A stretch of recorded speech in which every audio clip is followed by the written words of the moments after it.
Episode 18 Tides of Doubt Part 1 The morning light spilled weakly through the thin curtains of their small rented room.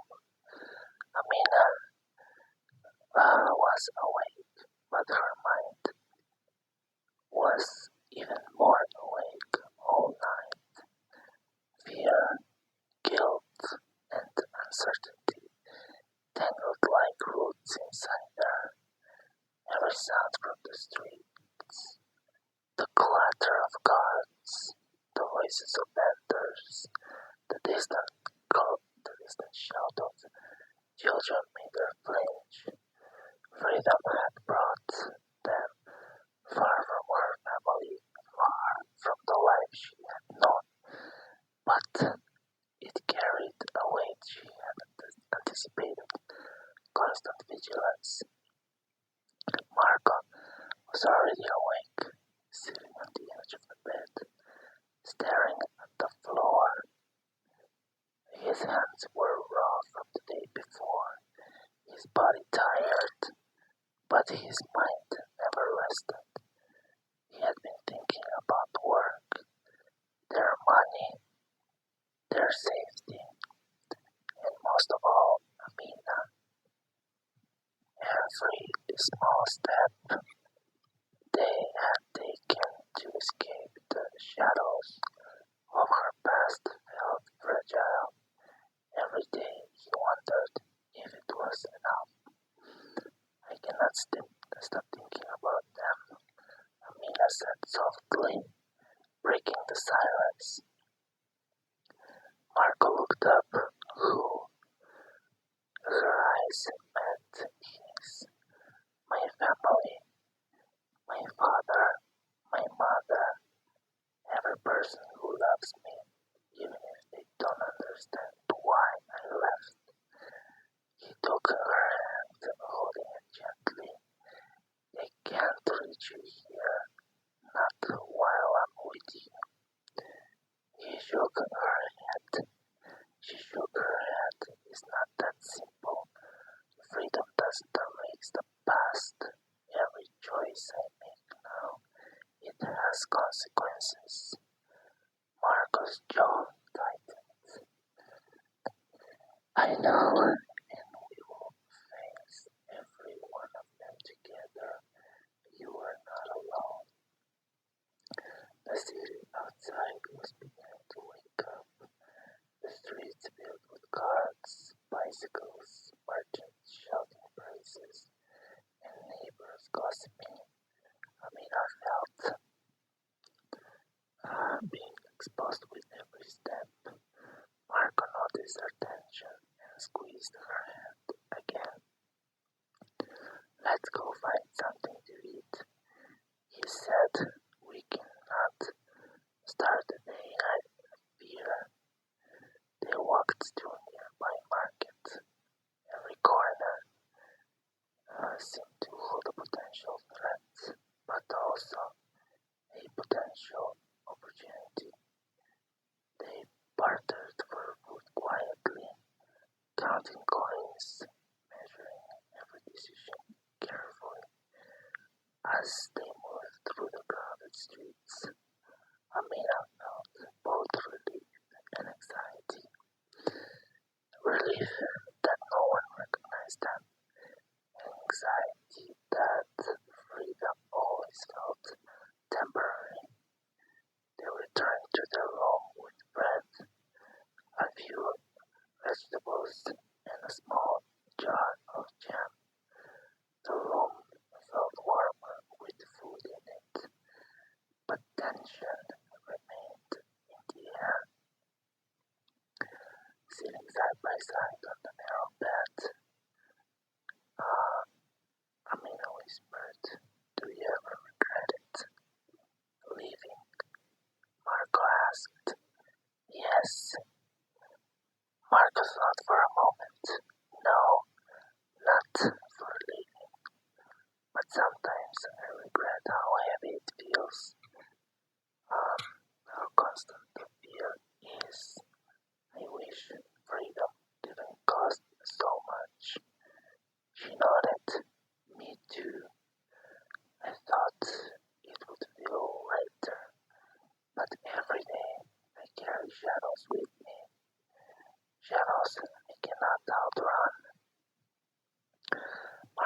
reached for her hand again. Then we don't run. We face them, one day at a time, one step at a time. Amina leans her head on his shoulder, letting the comfort wash over her. For a moment, the weight of fear seemed lighter, but deep down, both of them knew the tides of doubt were coming, and when they hit, they could pull everything under. The sun climbed higher, casting harsh light over the streets of the new town. Marco left early for work, carrying a small toolbox. The streets were noisy with merchants, children, and stray animals, but every sound felt amplified in his mind. He scanned faces constantly, wary of someone who might notice Amina, who might ask questions they were not ready to answer. Meanwhile, Amina stayed in their tiny room, attempting to organize their meager possessions. Every drawer, every shelf, every corner seemed to remind her that they were far from home and far from safety. She ran her hands over the edges of old notebooks, photographs, and trinkets she had brought with her. Memories of her family pressed against her chest, bringing both warmth and pain. Her phone buzzed quietly, a message from someone back home. People are worried. Your father asks where you are. Her stomach nodded. She did not reply. She couldn't. Hours passed slowly. She cleaned, arranged, tried to busy her mind, but nothing could quiet the gnawing anxiety inside her. Every knock at the door, every shadow passing the window made her flinch. When Marco returned at midday, his face was drawn. "It's not easy," he said. "People don't want to help a foreigner. They look at me like I don't belong here." Mina nodded. "I feel it too. Everywhere we go, eyes follow us, even when they don't speak. I feel their judgment." They sat together on the floor, sharing a small meal, bread, a little cheese, and some tea. Quiet, careful conversation, every word measured, every laugh cautious. That evening, as the sun set, they walked through the narrow streets to stretch their legs. The town felt calmer than the day before, but danger was still there, invisible yet persistent. Amina clutched Marco's hand, holding on it as tightly as if it could shield them from every unseen threat. "I wish we could go home," she whispered, "or at least somewhere that feels like home." Marco shook his head.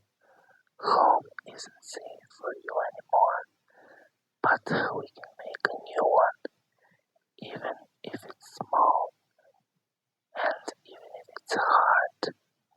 She looked up at him, tears in her eyes. "I'm scared of losing you, and I'm scared of losing myself." He pulled her close. "We will not lose each other, and you won't lose yourself, not if we face this together." The night grew colder, and they returned to their small room.